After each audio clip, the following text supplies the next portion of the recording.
பெண்களுக்கு பெரிய ஜாக்பாட் அப்படின்னு தான் சொல்லணும். இன்னுமே வந்து மகளிரோட ஓட்டு யாருக்கு அப்படின்னா நம்ம விசில் சின்னத்துக்கு தான் அப்படின்னு சொல்ல முடியும். தாவேகா தலைவர் விஜய் அவர்கள் மகளிர் தினத்தை வந்து செலிப்ரேட் பண்ணாங்க. அப்படி என்னடா அந்த மகளிர் தினத்துல என்னெல்லாம் அறிக்கை விட்டாங்க அப்படின்னு பாத்தீங்கன்னா நிறைய லிஸ்ட் வந்து அறிவிச்சிட்டாரு.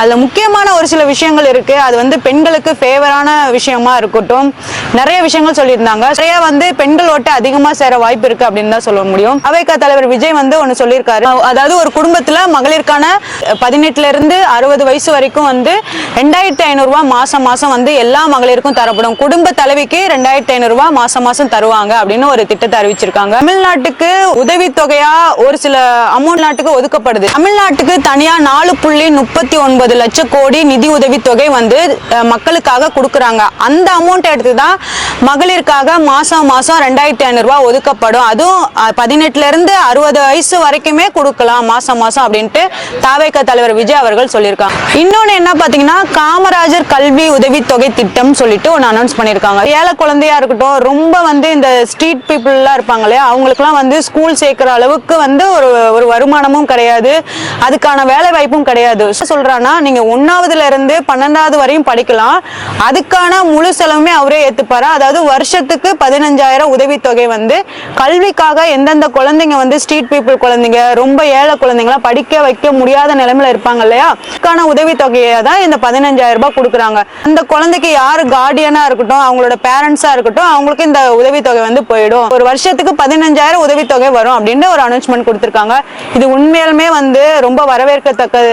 ஒரு குடும்பத்துல பாத்தீங்கன்னா ஒரு 300 ரூபாய் 200 ரூபாய் தான் ஒரு நாள் வருமானமே இருக்கும். ஸோ அவங்களாம் வந்து சாப்பாட்டுக்கே ரொம்ப கஷ்டப்படுற நிலைமையில இருக்கும்போது அவங்க குழந்தைங்களை வந்து அவங்களால படிக்க வைக்க முடியாது. சரி, ஒரு ஸ்கீம் வந்து கண்டிப்பா ரொம்பவே யூஸ்ஃபுல்லா இருக்கும்.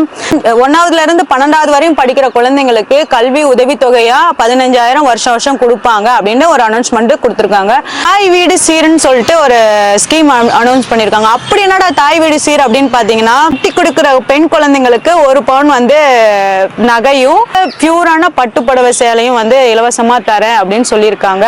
பெண்கள் வந்து வேலைக்கு போகலாம். சில பெண்கள் வந்து வீட்லயே ஹவுஸ் ஒய்ஃபா இருப்பாங்க, அவங்களுக்கான இன்கம் வராது, எதுவுமே கிடைக்காது. போனா ஏதாவது பிசினஸ் பண்ணி நம்ம ஏதாவது அவங்களோட ஸ்கில்லையா இருக்கட்டும், அவங்களோட வருமானத்துக்கு டெவலப் பண்றதுக்கான பணமும் எதுவுமே கிடையாது. மாதிரி பெண்களுக்கு என்னன்னா ஒரு பிசினஸ் ஸ்டார்ட் பண்ணோம் அப்படின்னா இந்த மகளிர் உதவிக்குழுன்னு சொல்லிட்டு ஒரு வில்லேஜ்லயா இருக்கட்டும் இல்ல சிட்டிலயா இருக்கட்டும் அந்த மாதிரி கொடுக்குறாங்க இல்லையா, அந்த ஒரு இன்ட்ரெஸ்டும் இருக்காது.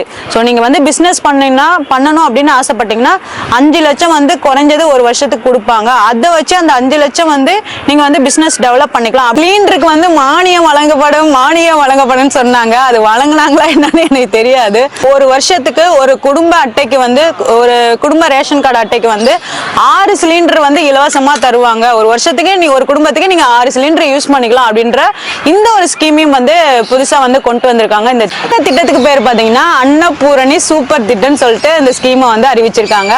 அடுத்தது இப்போ தமிழ்நாட்டுல பெருசா பேசப்படுற விஷயம் அப்படின்னா பெண்களுக்கும் பெண் குழந்தைகளுக்கும் முதியவர்களுக்கும் வந்து பாதுகாப்பு கிடையாது. அபியூஸ்ன்னு வந்துட்டா ஆமா அப்படியே போயிட்டு ஸ்டேஷன்ல போயிட்டு கம்ப்ளைண்ட் பண்றாங்க. அது பெருசா ரியாக்ட் பண்ண மாட்டேன்றாங்க. ஏன்னா அபியூஸ் வந்து இப்பெல்லாம் கேஷுவலா ஆயிடுச்சு.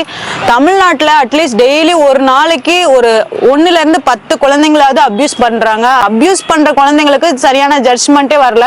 ஸோ லாஸ்ட்ல நம்ம அண்ணா யூனிவர்சிட்டி கேஸ் எடுத்துக்கோங்க, கள்ளக்குறிச்சி ஸ்ரீமதியோட கேஸ் எடுத்துக்கோங்க. இந்த மாதிரி ஒவ்வொரு குழந்தைங்களும் வந்து பாலியல் வன்கொடுமையெல்லாம் நிறைய பாதிக்கப்பட்டிருக்காங்க. ப்ராப்பரான தண்டனை எதுவுமே கிடைக்கிறது இல்ல. அரபு நாட்டுலன்னா பாத்தீங்கன்னா ஒரு குழந்தைய தொட்டான் அப்படின்னா பயங்கரமான பனிஷ்மெண்ட்டும் தண்டனை பாத்தீங்கன்னா பெருசா பேசப்படுற அளவுக்கு வந்து தண்டனை கொடுத்திருக்காங்க. ஆனா தமிழ்நாட்டுல அந்த மாதிரி எந்த ஒரு தண்டனை, இந்த மாதிரி அபியூஸ் கேஸ் நடக்கிறதுக்கு ஒரு பெரிய ஜட்ஜ்மெண்ட்டோ எதுவுமே வந்தது கிடையாது. தமிழ்நாட்டுல நல்ல ஒரு தீர்ப்பு வந்ததே கிடையாது. பாதிக்கப்படுற பொண்ணு பாதிக்கப்பட்டு தான் இருக்காங்க. தண்டனை எடுத்துக்கிறவனுக்கு சரியான தண்டனை கிடையாது. வேலு நாச்சியார் படைன்னு சொல்லிட்டு ஒன்னு உருவாக்க போறாராம்.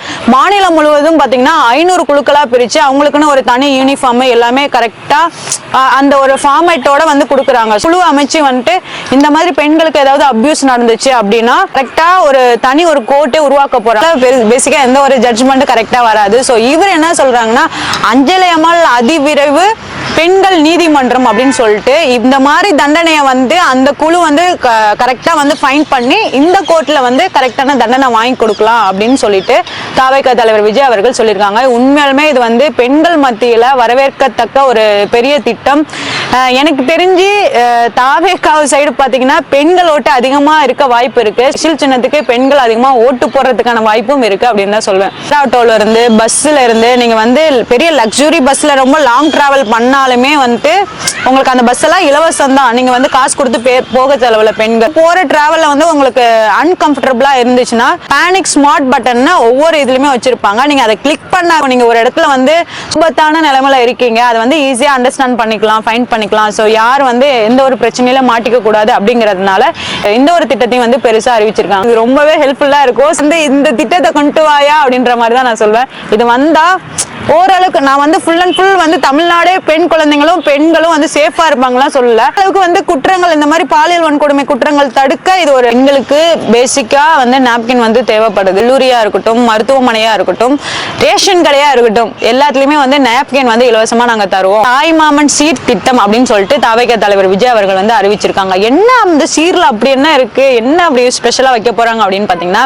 பிறந்த குழந்தைங்கள்லாம் இருப்பாங்களே அவங்க எல்லாருக்குமே வந்து தங்க மோதிரம் கொடுக்குறாங்க. ஒரு திட்டம் வந்து பெருசா வந்து பேசப்படுது. அந்த ஒரு திட்டம் வந்தாலும் நல்லா இருக்கும். அவங்க அதை மேனேஜ் பண்ணிடுவாங்க. இல்லாத வீட்டுல இருந்து அந்த ஒரு திட்டம் வந்து பெரிய விஷயமா இருக்கும் இல்லையா. உண்மையாலுமே வரவேற்கத்தக்க திட்டமா தான் இருக்கு.